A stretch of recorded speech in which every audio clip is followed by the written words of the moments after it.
Good morning. Good morning, everyone, and thank you. Thank you so much, Professor, for inviting us here to the Tencent Sustainable Social Value team, and delighted to be here at the S Summit with my wonderful colleagues and friends here on the panel. Thank you for the introduction. As was mentioned, my name is Francois Bonici. I'm Director of the Schwab Foundation for Social Entrepreneurship. In fact, we were founded the same year as Tencent, so we've been around 27 years. We're founded in partnership and a sister organization of the World Economic Forum. I sit on the executive committee of the World Economic Forum, which many people know is the international organization for public-private cooperation. It's been around for more than 50 years. I think we had our first meeting in China in 1979, and I think next year will be 20 years of the summer Davos here in China. So we're delighted to be back again. And I wanted to quickly say, just to set the scene, we've been talking about AI for good, but AI for good also in terms of companies. And I think the work that I have done, I'm originally a doctor by training, so amazing to hear all of the medical innovations in AI, but many of these are driven by companies. And we're also going to be talking about, in today's panel, specifically how corporate purpose can lead the way in the AI era. As we've heard this morning, we're at this extraordinary moment with AI transforming our economies, transforming our societies, transform how we make decisions, how we imagine the future. But as Mr. Chatterjee, the UN resident coordinator, was saying as well, alongside this technological acceleration, we also have deepening social divides, growing inequality, environmental pressures, and also growing expectation on businesses, on companies that go beyond the short-term profits. And so the role of companies, the trust we have in companies, the platforms we use, the way they're integrated into our lives is now increasingly important for our society, but also for their license to operate in the future. So we've been very interested in the role of corporations in society for many years, and we know that corporate social innovation is really the topic we've been focusing on, needs to go beyond the traditional CSR, beyond social responsibility, beyond individual philanthropic initiatives, and really towards a business model where social value creation becomes embedded in the business strategy. And I think we've seen great examples around the world, and we know with SSV was, in fact, Tencent was recognized and awarded at our annual meeting in Davos earlier this year, Ms. Caitlin Chen and her team at SSV, to really demonstrate how corporate social innovation is no longer peripheral, but it's becoming central and core to business strategy. We know AI is reshaping business models, but it's also reshaping the social responsibility of business. And so, as we heard, companies are facing new ethical challenges, operational challenges, but also these societal expectations. So in today's session, we're going to explore how corporate purpose, how finance, how partnerships must transform in the AI era. And so I'm honored to be joined by these two wonderful leaders who are pushing the frontiers of how we understand and how we measure social value. First of all, Dr. Sukwon Na, the president for the Center for Social and Value Enhancement Studies, part of the foundation of the SK Group, you heard introduced this morning. He has really been a leader on how the SK Group standardized social value measurement. He leads all of the research as well as the pursuit of the economic and social value of the SK Group and many other companies. We're going to hear about that. Now, he's previously worked for the Korean Ministry of Economy and Finance for over 25 years as well, and was a senior advisor at the IMF. So, Dr. Na, lovely to have you with us. Secondly, I'm going to just introduce Alastair, and then we'll hand over to you. Alastair Colin-Jones, Executive Director of Mutual Value Labs, which is an organization that builds new frameworks and tools to enable companies to create and demonstrate mutual value for all stakeholders. Alastair has been really a pioneer in teaching and researching the economics of mutuality since 2016 and transitioned Mars Catalyst, and he'll tell us about this just now, which was an internal think tank of Mars, the company, to Mutual Value Labs as an independent organization. And he's led many of these purpose-led transformations in many companies and many industries, including, of course, Mars, NatWest Group, Asahi, JLL, and others. And also in teaching future leaders how to tackle these adaptive challenges in the 21st century. Teaching at Oxford, Sciences Po, China European Business School, ESE, etc. So both of our panelists bring really unique perspectives on corporate purpose, on measurement, and the changes required for corporate innovation. I'll also bring in some of my own reflections from the Schwab Foundation, but I think perhaps, Dr. Now, we can start with you. And we've heard a little bit around why kind of corporates applying their ideas, their talents, their resources for good is important. But for it to be meaningful, it needs to go beyond talk, it needs to go beyond individual projects. And we need some mechanisms to translate this into sustained action and sustained outcomes. So perhaps you can share with us the work of CSIS. Thank you. Yeah, thank you, Dr. Francois, for your kind words. As president of the CSCS, already Francois explained our organizations. Our organization is the CSCS, Center for Social Value Enhancement Studies, founded by SK Group. SK Group is, as you know well, the second largest conglomerate in Korea. I want to add one more characteristics of SK Groups. Our groups or our organization's vision is to make sure, make the better society which pursue social value and as well as the economic value together. So based on the vision, we are trying to make the AI more applicable to the social innovations. So now, using this opportunity, I'd like to emphasize 2 points. The first, why innovative financing is urgently needed at this AI era. I want to explain the innovative financing. In the previous session, many participants talk about the pros and cons of the AI, and also the future and side effect of the AI. I agree with that point, but as you know well, the AI is two-edged the sword. In one side, AI creates more and high the efficiency, but on the other hand, the AI creates new social issues which we have not seen so far. So, such as the inequality and job loss and regional issues can be that kind of the structural issues. So the problem is that these structural issues caused by the AI cannot be solved by the traditional CSR programs or the just one-time donations. This is the problems. Then how we can cope with this kind of the social structural issues? The answer could be the innovative finance. The logic of innovative finance is very simple. Consists of 2 points. The first point is to measure social performance created by economic entities in any forms, in any accurate manners. That measurement can be monetary terms.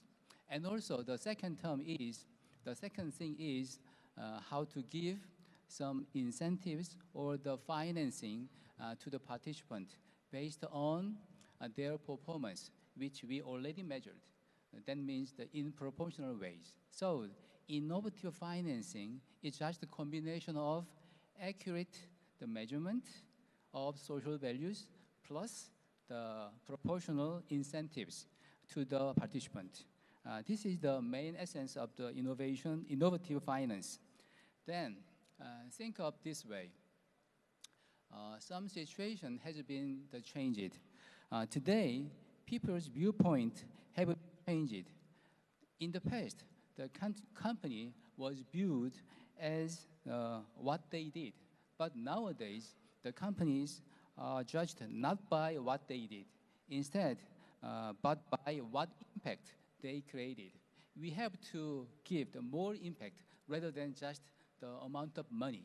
So in this process, we have to show our social performance to the public through the way of innovative financing. Innovative financing could be another name of the OBF, outcome-based financing. So our financing or our incentive must be measured on our social performance. And the second thing, I would like to deliver our experience for the social enterprise in Korea and the Korean government. SK has been experimenting this approach for more than 10 years. And the experiment is called Social Progress Credit, simply SPC. SPC is incentive mechanism to measure the social performance created by social enterprises in Korea. And then we give the cash incentives to the social entrepreneurs based on their performance, which we measured earlier. This idea of SPC originally came from our SK chairman, Chae Tae-won, at the World Economic Forum in 2013, almost 12 years ago. Then, result of that experiment, from 2015 to 2025, nearly 500 social enterprises in Korea participated in this program, SPC. In terms of the social performance, they created more than $360 million, very big numbers. And based on these outcomes, the SK Group provided over $52 million in cash incentives. Accordingly, and internationally, SPC is seen as a best practice for the OBF, the outcome-based funding. And also, SPC is also seen as a good example of EBPM, evidence-based policymaking from the government side. So after 10 years experiment with the Korean social companies, now the Korean government approached us, and we are collaborating how to apply this SPC mechanism into the Korean policies, especially in the tax and incentive policies. So we are very proud of such contribution using the SPC mechanism to the public and the policy agendas. In conclusion, SPC is not just CSR programs, which gives some money to the social enterprises. It is an experiment to make social value increasing and further traded in economic terms between market participants. Think about this. People's good intention can create social value first, and then this social value can be traded between ourselves. Then what happens? The better performers in social value areas can make more money because from some transaction of their social value they created. And then what changes?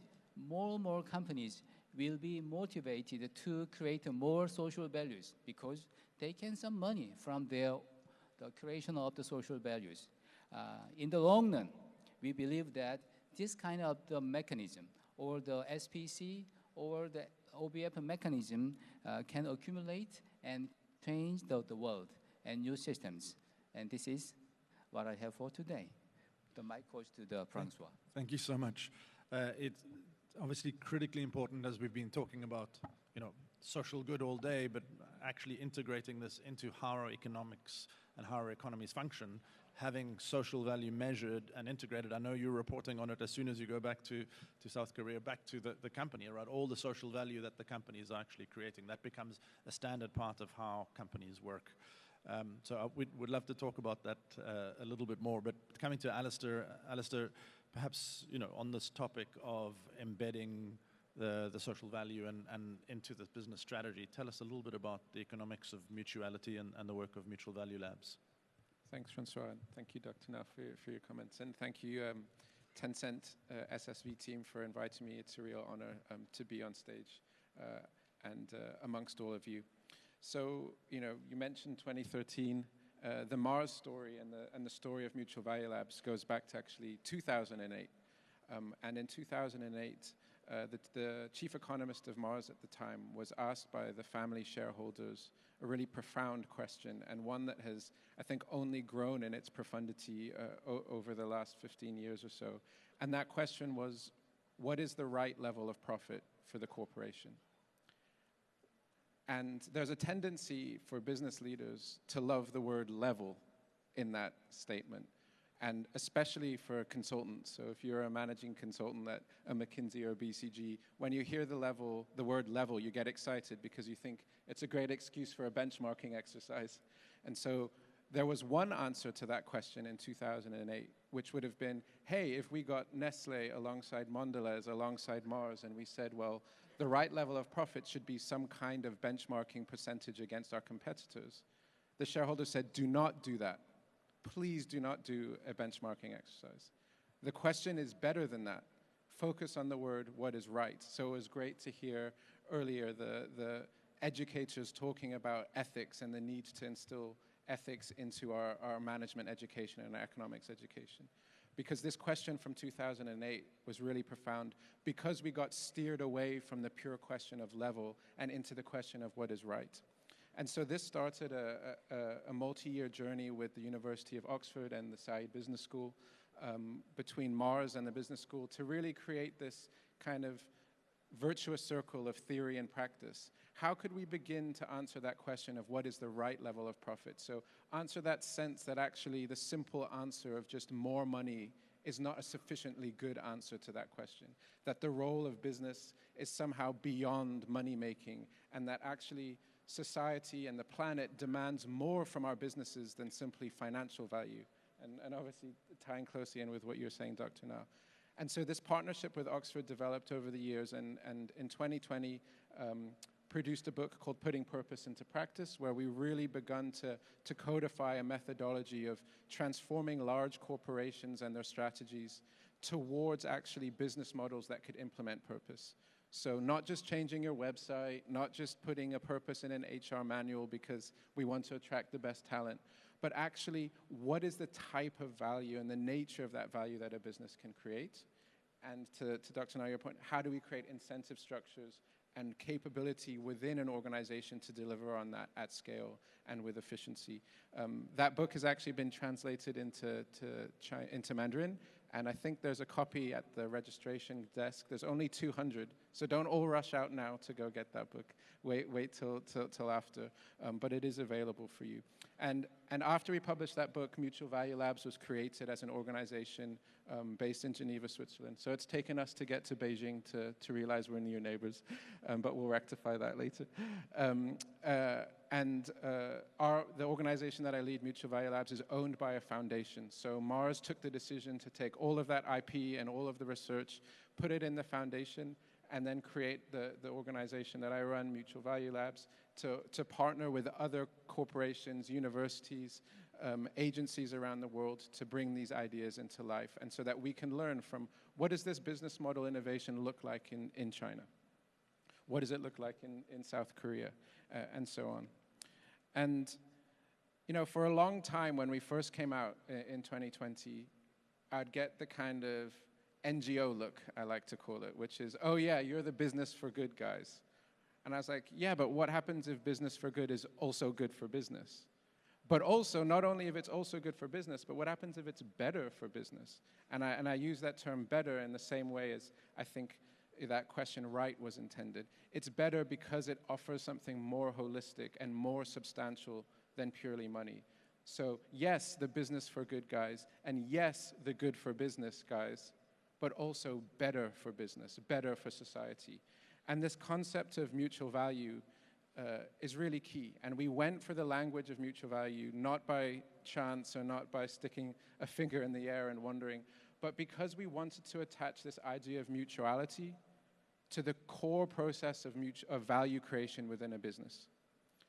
So again, for a long time, it was, hey, here's a sustainability challenge that we have. It's deforestation, it's child labor, you name it, it's water. And we said, well, what happens if we frame this also as a commercial challenge and then ask ourselves how sustainability fits within a broader commercial challenge? Because you're not going to change a value creation model of a business if you continue to play around the periphery of how it creates value. So actually, we had a theory of change that was saying, well, actually, if we can create enough proof of concepts within the business logic itself, that an alternative way is better, that we'd erode kind of this assumption that the main purpose of business was to create mainly financial value. And so the argument basically was saying, in a weird way, mutual value doesn't demand a huge transformation of business per se, because what is business at its core? We heard from some wonderful entrepreneurs. Business at its core is identifying an emerging and unmet need, finding a market for that emerging and unmet need so that your solution can be sold. That's the heart of business. It doesn't need to be more complicated than that. All we're saying is, rather than focusing on convenience or something that maybe is a higher quality or more accessible, your input into that kind of emerging and unmet need can be the pain points of disabled people or blind people and so on, right? So actually the problems of people and planet should be the dominant input into that business process for entrepreneurship. And therefore we can just rediscover that logic within business. And that's what social innovation is. We're not short of innovation opportunities in the world when you look around the multi-crises and now the kind of decline of development aid. Actually, there's no alternative except for the private sector to step up. And just to come into this idea of measurement and how we can unlock mutual value, there's probably just one core step that I'd like to mention, and we call it decentering. Why do we call it decentering? Because I think as individuals, and especially as corporations, we like to think that our corporations are at the center of the universe, right? That our stakeholders orbit around us, our products, our services, and we have language for that, because anyone who interacts with a business, we like to call them our customers when they buy our products. But of course, customers come in all shapes and sizes. So our language for them is customers, but these are mothers and fathers and teachers and doctors and so on. But because the business is at the center, our language gives us away, doesn't it? It's like, oh, you're just a customer. And I'll tell you a case study in a second about how this kind of blind spot was revealed. So our point is mutual value begins with one step. Get out of the center, stop thinking about your business as the center of every ecosystem, and put a problem of people and planet at the center. I think I heard some great examples of some of those purposes. How can we bring a greater quality of life to people who struggle to walk or struggle to see? And let's orientate around that kind of purpose rather than our existing products and services. And that's how you unlock innovation and opportunity. And I think it's a useful contrast, mutual value and ESG. Nothing is wrong with ESG. I just think there's another evolution beyond ESG, and we should call that evolution mutual value. Why? Because if we take the core definition of ESG, it actually locks us into a company-centric worldview rather than a purpose-centric worldview. So the definition of ESG that's often used is the non-financial topics that are financially material to the business. So actually, everything is maintained within financial relevance and materiality to the business, fundamentally, where mutual value actually is asking a deeper question than that. Not what's material to the business, but what are the problems of people and planet that the business is material to solving. So it's really flipping on the head this definition of ESG. And just a really quick example, and we can get into some others in a minute. We've worked with the largest UK national bank, and they had a purpose statement, and they'd been going hard at this purpose statement for 3 or 4 years. But the projects remained peripheral to the value creation model itself. So a lot of the projects for this bank were about building financial capability. So going into low-income neighborhoods in the UK, working with them to develop skills like budgeting and defining what interest rates are, and how do I pick a credit card that's not going to plunge me into debt? All of these kinds of things, all good things. But their worldview was very company-centric. Why do I say that? Well, if you're a banker and you want to do good, it's quite an easy step forward to say, I'm going to teach a lot of people how to define interest rates and create a budget. A banker would love to do that, wouldn't they? That's what a banker does. But what we helped them to see by getting out of the center was that actually financial capability was just a tiny fraction of the innovation opportunity. If they could get out the center and see better, because actually there's a concept that's out there called financial well-being that is far broader and richer than financial capability alone. So we helped them to define this concept of financial well-being and attach measures to that. So financial well-being had 3 outcomes. Okay, being in control of your finances, which is the financial capability bit. Financial resilience, which is being able to weather difficult circumstances, unexpected events. And able to access everyday joy.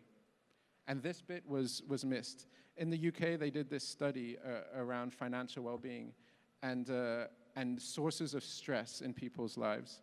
This was done by the Financial Conduct Authority. And the #1 source of stress in the UK in 2023 was relationship breakdown. #2, financial worries. But actually, when you looked into the details of relationship breakdown, guess what the main reason for relational breakdown was? Financial worries. So actually, I would argue that financial worries were 1 and 2 in that study. And in that, you discover, actually, it's got nothing to do really with budgeting. It's got to do with stress, your emotional relationship with money.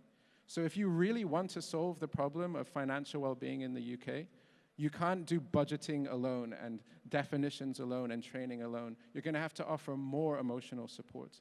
And so we took them on this journey to define financial well-being and actually within their innovations team to connect KPIs to the outcomes of financial well-being. So actually they're innovating new products specifically designed to improve the financial well-being of the UK. And this kind of strategic entry point for mutual value is what we think is the heart of driving this conversation forward. Thanks so much, Alastair, for that wonderful example as well in your work.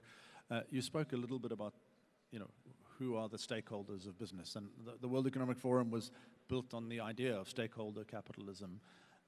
But I think it's also shifted, and our perspective has shifted from, as you say, business being at the center with its stakeholders to actually business itself being a stakeholder in our common future.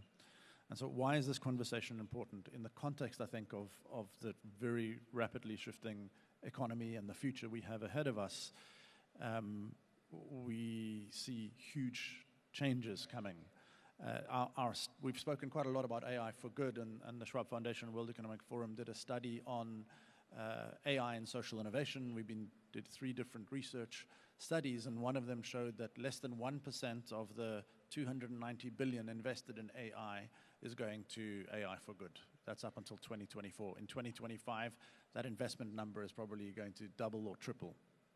So the reality is that the tiger is not only not in the cage, the tiger is at the casino, right?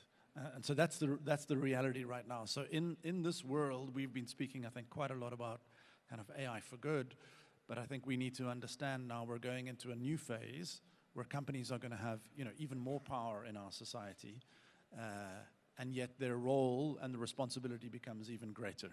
And so I think the ideas of how company thinks about its role in society and how it embeds the societal value in its strategy is actually critical. So I think that's really helpful that we've started to kind of talk about this journey around corporate purpose, but now actually in the AI era, what does that mean for us now? So perhaps, Dr. Na, you can also reflect a little bit on kind of how some of the innovative finance models are important, because that's actually creating, the investment models for how social value can be created. And Alastair's spoken about, well, what's the strategic, what's the kind of business models, but I think the investment models are critical. So perhaps you can think about and share with us how the innovative finance models become part of corporate strategy, but also maybe at the same time you can reflect on how AI can improve the work you're doing around measurement and social outcomes. Yeah. In terms of the AI, AI showed the the landscape in terms of technological or some of the social issues.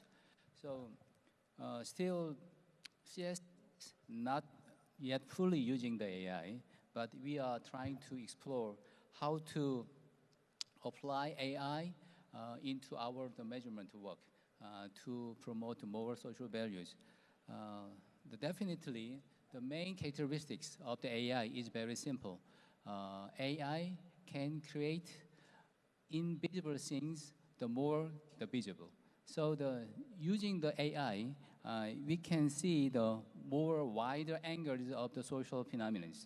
And secondly, we can make some the social phenomenon in more accurate ways. And also, with this help, we can increase our data's credibility to the public.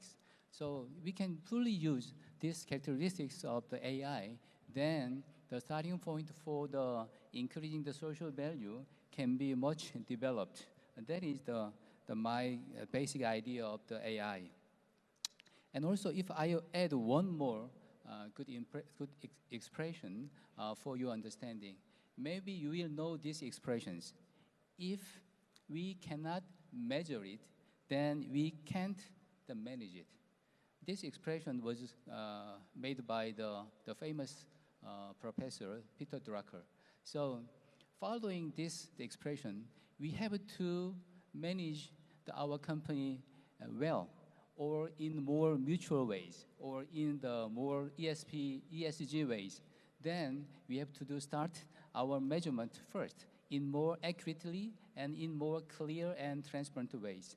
So using the AI, we have to start our measurement methodologies in more sophisticated ways, and which will be contribute the more, the better, and societies deals with the more the social values.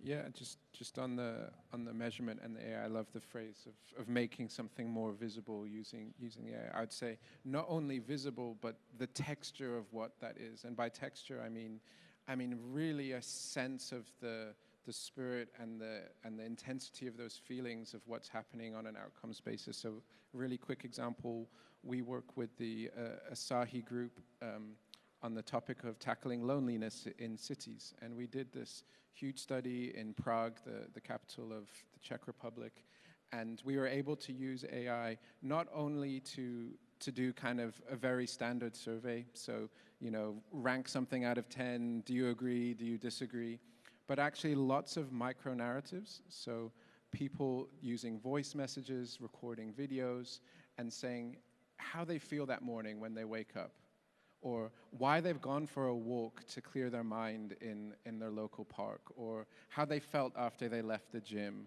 or how they felt on a Friday night when they couldn't afford to go out with their friends.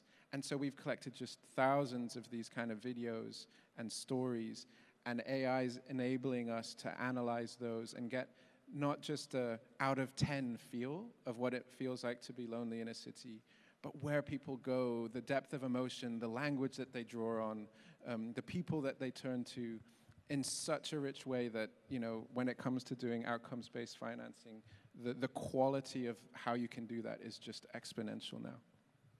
And let's talk about the financing for a minute. I mean, we heard this morning there were, different initiatives that required more philanthropic capital, others kind of new innovations there was more a commercial market for. And I think as corporates start to think about, innovating into their business models, the social value, they're going to need to evolve beyond CSR, beyond pure philanthropy, and think about innovative finance, think about the different capital stack that we were speaking about.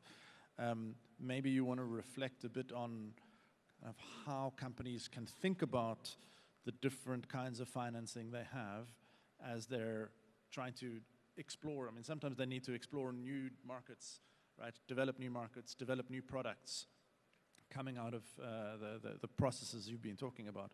So maybe you can help us think a little bit around the financing and how might companies think in the future about using their financing in different ways to advance this. Yeah, thanks.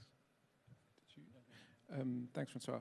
Yeah, so it's kind of a new piece of work that we're undertaking where we're really trying to think about how mutuality takes place in a place, so kind of a really place-based logic. So I mentioned loneliness as a broad challenge. We're also in parallel working on a landscape in central Sulawesi where Mars is an off-taker of cocoa there, and looking at that as a region and saying, well, every place produces goods, right? Whether we value them on a market basis is one question, but there's good in these communities. What kind of outcomes can a place produce? And the way that sustainability has worked in a corporate logic is, it's like, oh, here's my environmental program, and that's where I do my environmental program. Here's where I do my social sustainability program, and that's where I do it. And actually what we're arguing is, if we're going to think in systems, let's really follow that logic through. So in every landscape, you can actually have a multiplicity of outcomes. You could have in this landscape a carbon outcome, you could have a gender outcome, you could have a health outcome, and they all emerge from the same place, but the obstacles within that place need to be tackled to unlock those outcomes. And so we call that the problem stack, right? So what's the problem stack that exists in a place?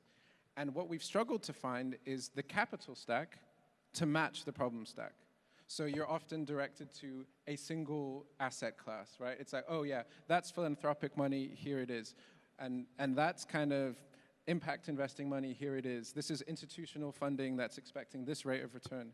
And actually, again, siloing the type of capital to the type of project. Whereas actually, we want to say this kind of capital stack needs to come alongside the appropriate problem stack, because some problems need certain types of capital, but they all exist within a common system. So you can't pull them apart if you really want to do systemic work. I think we've seen with some of the other companies we work with in our corporate leadership council, some of the innovations, they start off as philanthropic and end up actually as a business model. Others they think is a business model, but might end up philanthropic. And so I think part of the innovation is understanding the financial tools. But Dr. Na, how has the innovative finance models become part of the corporate strategy at SK Group? Yeah, the Alastair explained the new concept of the mutuality. And also, we introduced a new concept of the social value. We use different languages, but the main meaning could be the very same. So I think. So from that sense, we wanted to embed our financing, incentive, innovative financing into our corporate societies. But it is not easy. It's very tough, the task. So at first, we started to look at the smaller companies, which is the social enterprises in Korea. So we started the SPC programs from the small scale from 2015. And then after 10 years experiment, we found some evidence. Oh, this OBF, the methodology, can work in the corporate sectors. So from 2019, our chairman chair decided to apply this SPC concept into SK, the member companies. So the SPC was developed and evolved to the DBL management, double bottom line management. So double bottom line means we pursue two bottom line. The first one is economic value, which is very common from the commercial side. And the other one is the social values. So all the SK member companies pursue the DBL, the double bottom line management, which means we pursue economic value as well as the social value. This is just announcement, but announcement does not create new conclusions. So our chairman decided to apply this social value metrics, the numbers, into our KPI, key performance indicators. So every CEOs and every members within the SK, the companies, are evaluated at the end of the year in December or January, their performance based on the KPI, which consists of economic value plus social value. So in conclusion, since 2019, that kind of the KPI culture has been very popular within the Korea, within the SK companies. So every members try to find some social value point from new business models. So that could be very, very close to the mutuality, the concepts. Yeah. Thank you. And we're almost out of time, so I want to hear 15 seconds from each of you on maybe your main takeaway from this morning, what you heard from this morning's panel opening session on the S Summit, and takeaway in terms of what's the future for corporate purpose. Sure. I think we're at one of these moments where there's something to avoid and there's something to step into. The thing that I would avoid at the moment, and I think there's a real risk of, is business as usual wrapped in AI innovation. Right? That's the thing to avoid. And what to step into is kind of purpose-led business enabled and emboldened by AI. And I think we need to recognize both these transformations, the transformation of our business model and the transformation of technology and AI, and how these things go together. Thank you. Dr. Na? As a wrap-up, I want to add this, the name of this book. There is a well-known book as the Doing Good Better, written by the William McEskill. The Doing Good Better is the name of the book, which emphasized the importance of the innovative financing. So doing good, in current times, doing good is not enough to make the public satisfied. So instead, doing good better is needed if we use the AI. So we have to pursue our doing good in better ways. So in that book, the conclusion is this.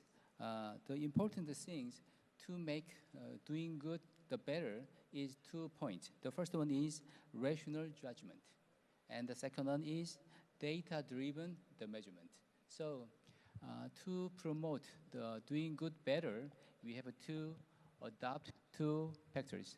The rational judgment based on economic judgment, and also we have to pursue the data-based measurement. Thank you. And doing good better requires companies to continue to innovate. And so just to summarize, I don't have a DeepSeek summary here, so I'll have to do it myself.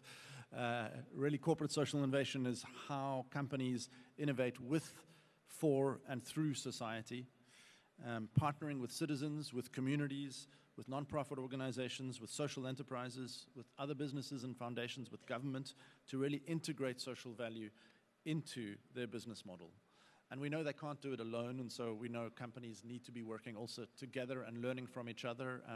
I know there's the SSV collaborative, which is here, which I think is led by Tencent, Lenovo, Yili, which is really important, and also mirrors our Corporate Leadership Council. There are more than 50 companies now working on this together with us, and our partners here, SK Group, Tencent, are part of that. And I think in this new era, the corporate purpose and embedding social value into the business model is going to be a critical part of the next era. It's been a pleasure to be here. Please give our panelists a great round of applause. Thank you so much.